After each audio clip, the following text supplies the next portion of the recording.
So there has been a new Lies of P update that did just drop earlier today, patch 1.2, and plenty of people have already covered it, but I'm going to talk about it because there is some stuff that is relevant to the past couple of videos, of which I did make that did change some things up, so I'm just going to talk about it. Now, first change that I want to talk about is that capacity is just now a bit better, so when you level it up, you get more weight.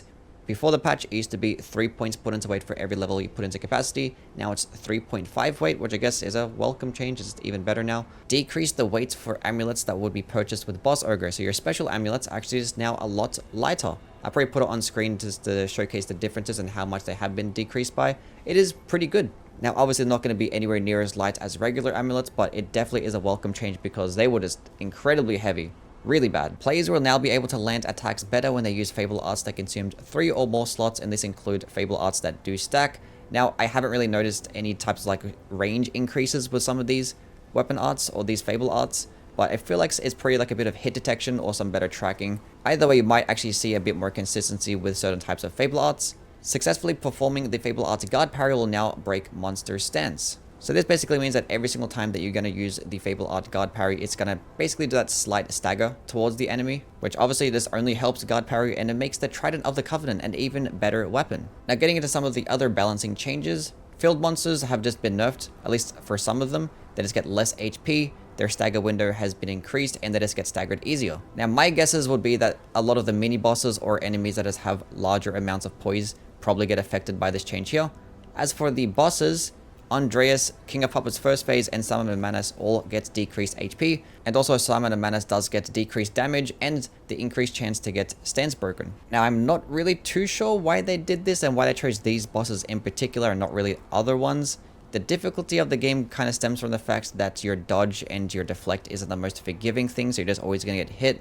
So I don't know why they decreased their HP. They might as well just decrease HP across the board, honestly, if you're going to make this change. Because I never really felt that these bosses had a lot of HP. Probably outside of except for Simon Manus, the second phase, because he's very tanky in the second phase and he spams a lot of projectiles. So this makes the fight last a lot longer than it really should. I never noticed that his damage was that bad as well, like unless you're talking about New Game Plus, and that was a major issue. But in terms of how much less HP these bosses actually do have, I'm not too sure. Actually going to be on stream today testing out all this stuff, so definitely check me out there. But as for the most important change, the dimensional butterflies now have less health. Like, unironically, this is actually really good. I don't know why the butterflies always had this more health than almost every other enemy in the game. That was completely unnecessary. So that's a very welcome change in my opinion. Also, the Spectres do get increased HP and damage. Honestly, I've never used a Spectre in my entire life. I don't really know if that's a good change or not.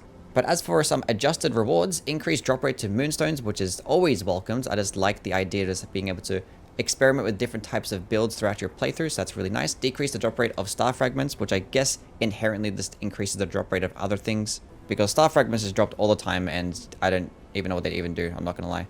Increase the drop rate of Ogre items, and increase the Ogre rewards of certain monsters that appear after the arcade. That's really cool. That means you could probably just level up even quicker in this game, inherently making it easier. You'd love to see it. System changes related to the character progression reset added the feature to reset character level P-Organ and Legion Arms at the gold coin tree, which is just a very nice quality of life change. Don't have to teleport anywhere outside of the Hotel Krat to do some basic things. Character created after this patch will now receive 8 instead of 5 gold coin fruits after their first harvest, which I guess is just nice, I suppose. Adjusted the requirement amount of gold coins to reset the level, organ, and Legion Arms. Now, I actually did check this out. I was supposed to like require 30 gold coins to reset my level. Now it's requiring 10. As for my P-Organ, it was 10, now it's 6. So it feels like it increases only very slightly, or actually doesn't even really increase much at all, which is obviously a lot better. That means you could just respec a lot more now. As for some other new features, the PlayStation 4 and PlayStation 5 controllers UI now actually appear on Windows, which is really cool. As for the bug fixes, Pandemonium is now fixed. That's really cool. Geppetto's face flickering in cutscenes is also fixed, and a typo is fixed, which is really nice. Amazing changes. Honest overall thoughts about this patch, honestly it doesn't seem too bad. I'm not that mad about it. I know people probably end up getting mad about bosses just getting nerfed to cater to the casuals, but like honestly, it's probably not going to be that big of a deal, I'm not going to lie.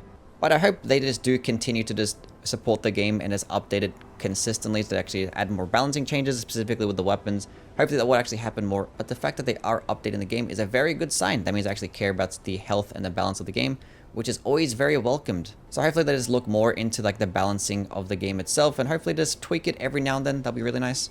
But yeah, as always, please do like and subscribe, and I will be live on Twitch, probably testing out some more of this patch, so definitely check me out there. I'll link it down below.